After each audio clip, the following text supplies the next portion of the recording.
Hello and welcome to Juliet and Lucy's Quiet Leadership Revolution, the podcast for senior and aspiring leaders who want to make their voice heard and their impact felt through thoughtful, reflective, confident leadership.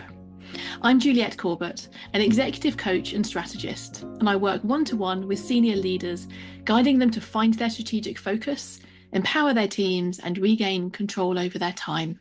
And I'm Lucy Gower. I'm a facilitator, trainer and coach, and I empower leaders to build their happy, confident and high-performing teams. Today we're going to talk about why asking for help can feel like a weakness and what are the strategies that we can take on board in order to be able to change that. Juliet, what are your views? I think this is critical. I think this is something that I personally have struggled with for most of my life. And I think it's actually something that a lot of the leaders I work with find hard as well. It's about understanding who you can ask for help from, what language you might use to frame that with. I think it's really an underpinning of the way that our society frames asking for help as a weakness that we all kind of taken on board. But the reality is we ask for help every single day, and that's what makes us have more impact. So I think it's really important that we kind of figure out what it is that makes this feel like a weakness and how we can overcome it. And often when I'm working with clients, one of the sort of signals that there's a disconnect is that there's this sort of rational thought of, yes, as a leader, we must show that we are vulnerable and be authentic and be able to bring our whole self to work and build trust and rapport with our team and our colleagues and our leaders. And yet there's this rational, yes, it's important, but when it actually comes to doing it, there's a big gap. And in my experience, like I personally can struggle to ask for help. And I see that with some of the clients that I work with as well. And when that happens, that makes me really interested in what's going on and what we can perhaps talk about that might help. Not just understand what's going on, but what's some actual practical strategies to go and put into place.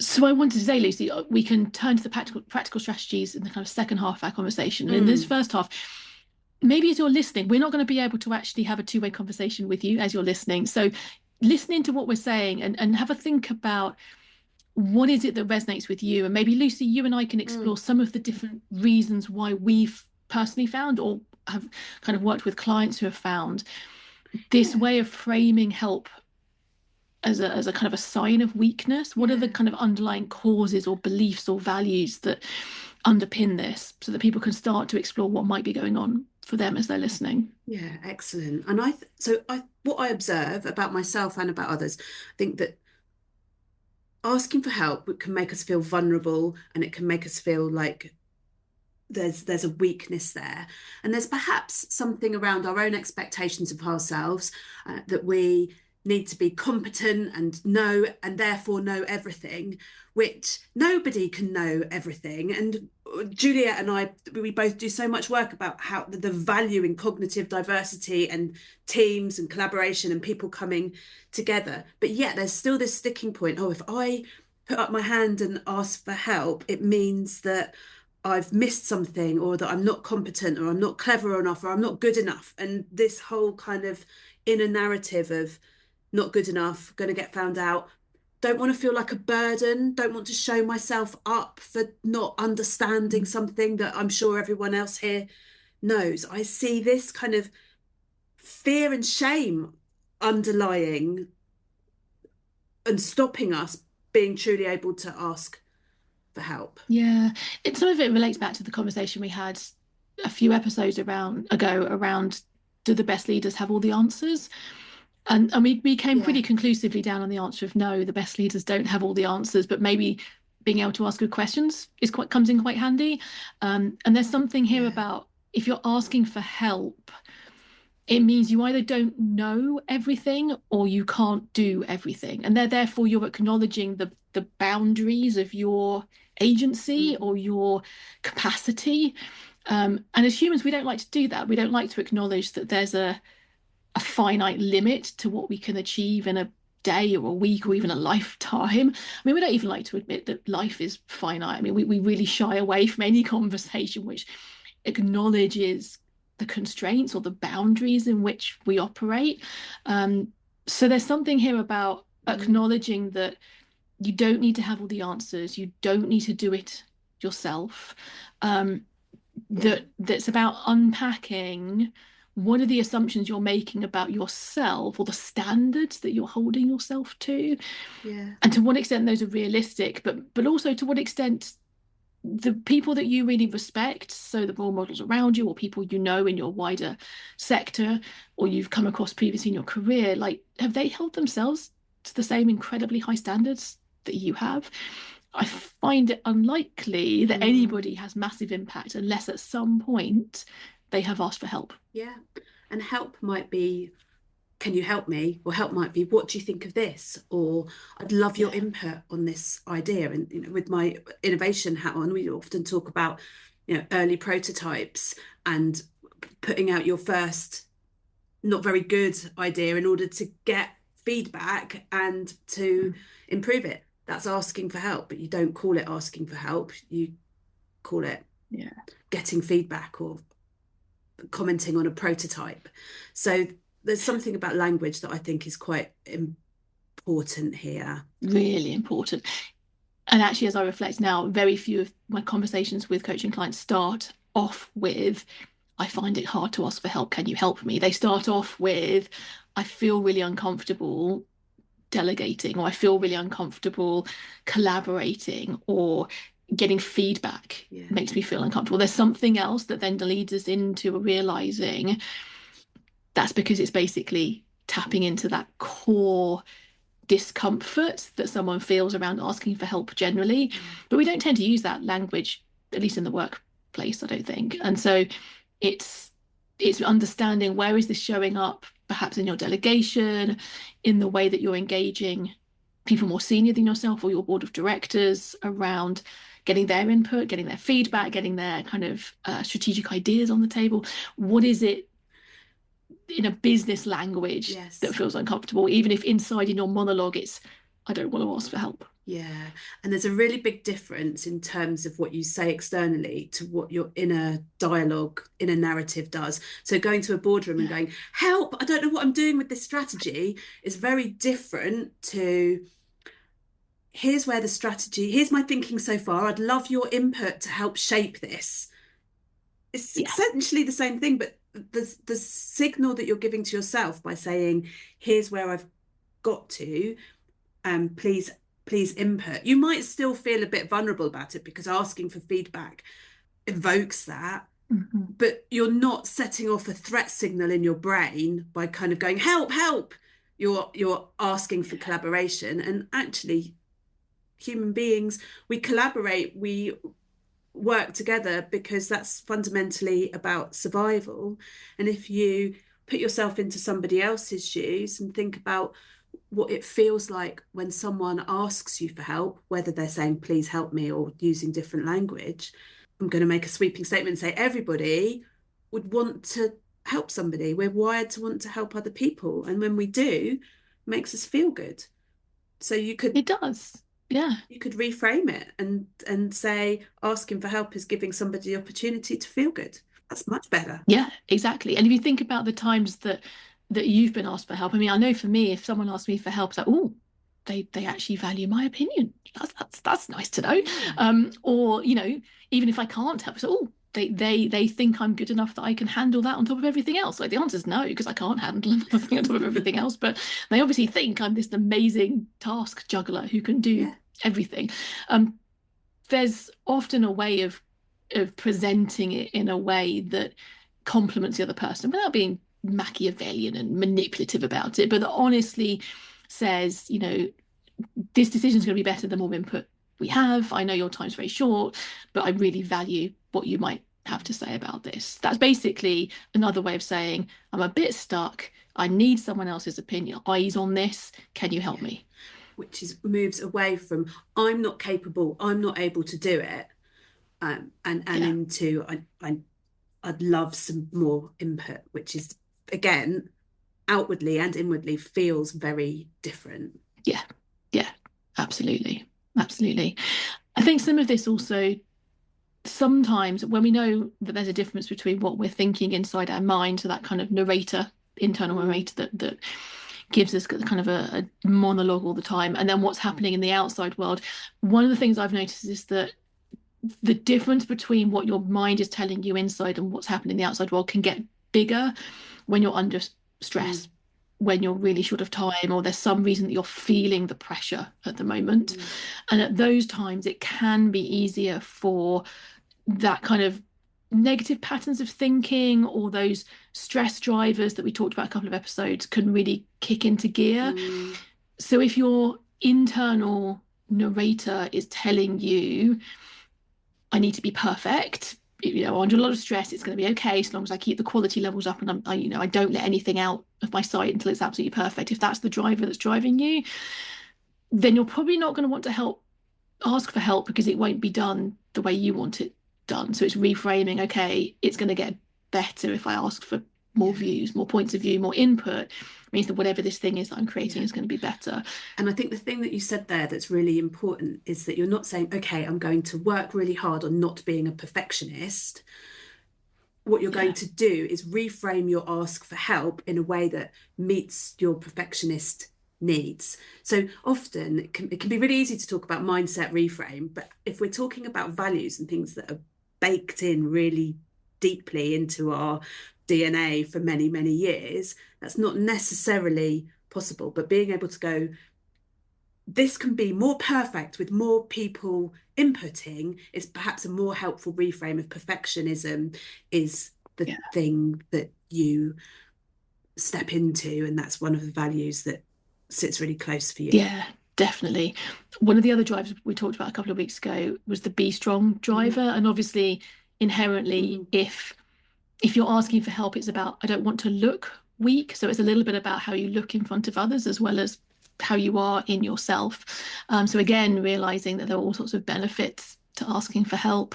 I think we talked a little bit for both of us about the hurry up driver. I know for me that's one of my predominant drivers. That hurry up driver, it takes too long to explain what I need. I'm just going to get it done myself. Like, how many times have I heard that in my yeah, my own mind? yeah, And that prevents you from asking for help. Well, actually, once you've handed the thing over, once you've briefed the other person, yeah, you can achieve more collaborating with others yeah, than you ever could yeah, individually at speed yeah. as well. And Um, the weakness reframe is, it's not a sign of weakness to ask for help. We're stronger together, for example, could be a exactly. reframe. And Yeah. with all of these reframes to play with, everybody here listening is different. So thinking about what reframe would work for you might be something that you take a bit of trial and error to figure out. Mm. But I think it's a helpful reframe. Yeah, definitely. The other thing that, as I was thinking about this podcast episode, so um, Juliet, I ask you for help a lot.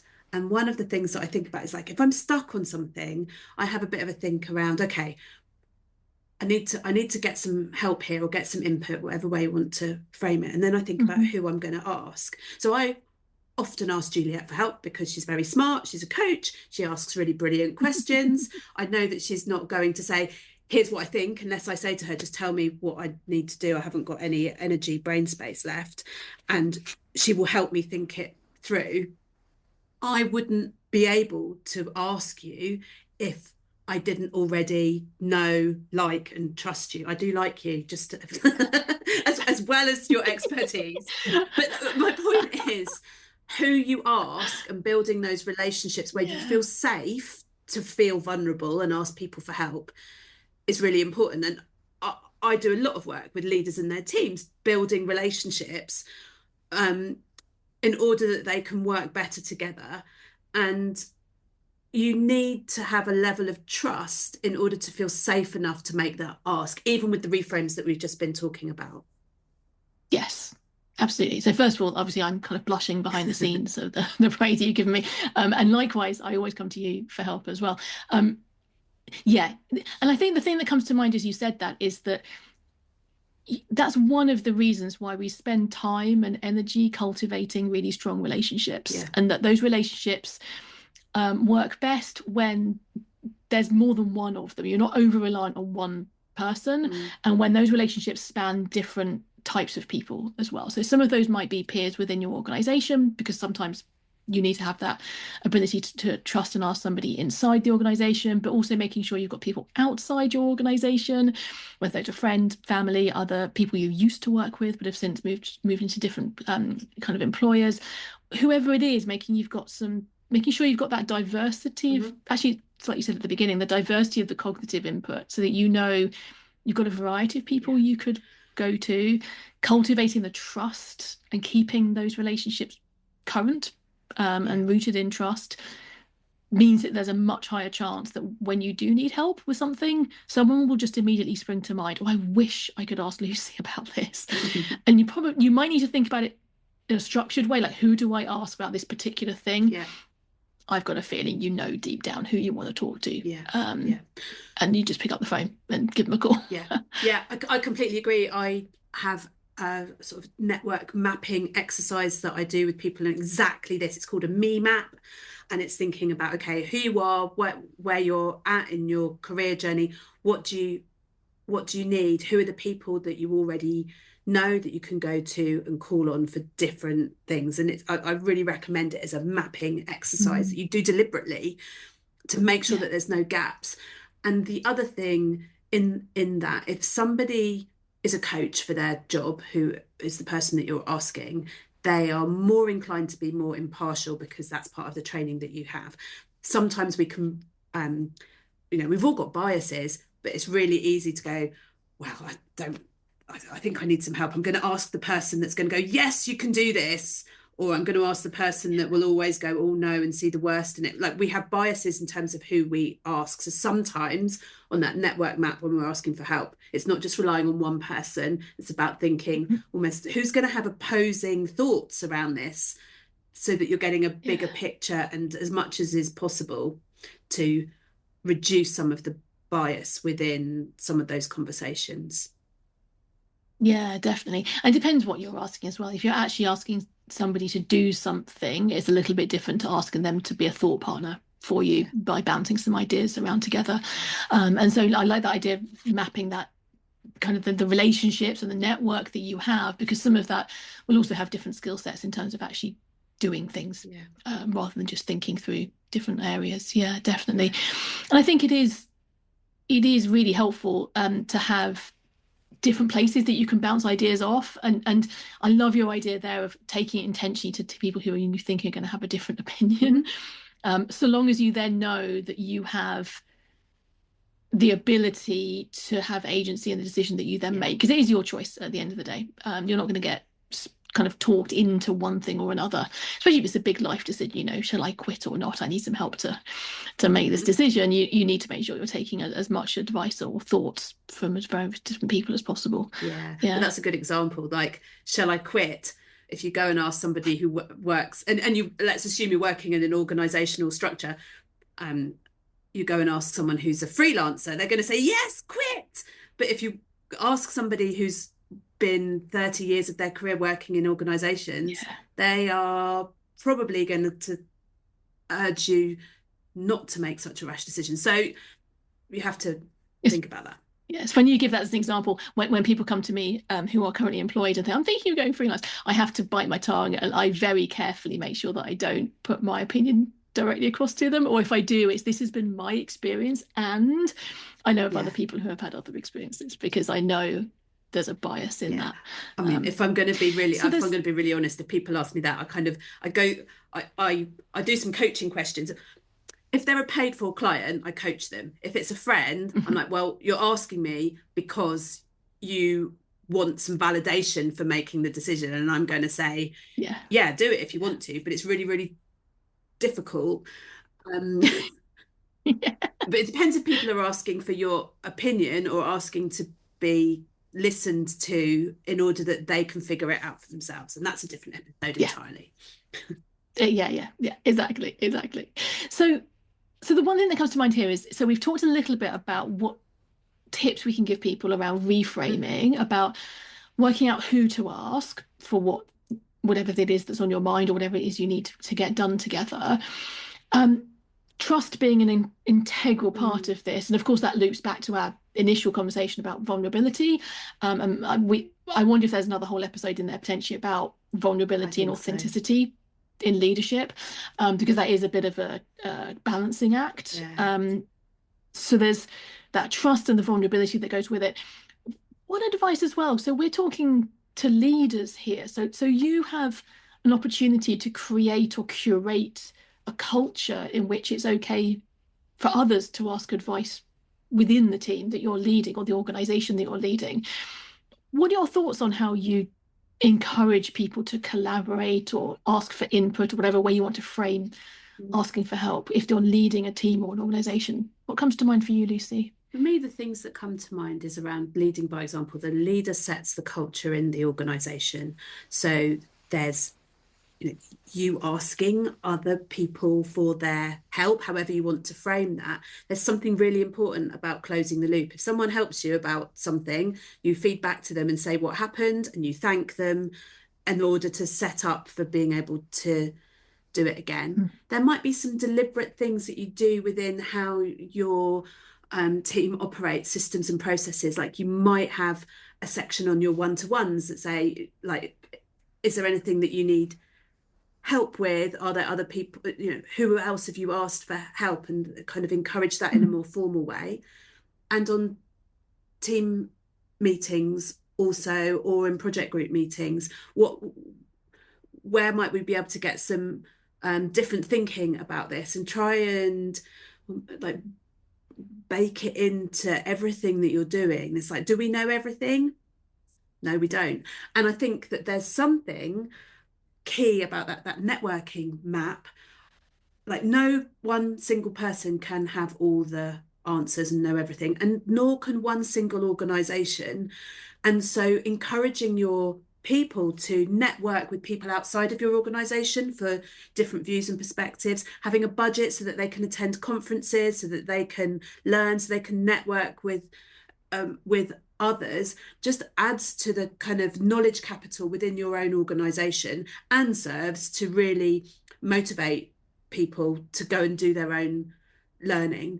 And so those are my thoughts. I'm quite pleased with that last one. I feel like I when sometimes there's something that you know and believe so deeply, you forget to say it because you assume that everybody else operates in the same way, and I know that's not the Yes. case. What about you, Yeah.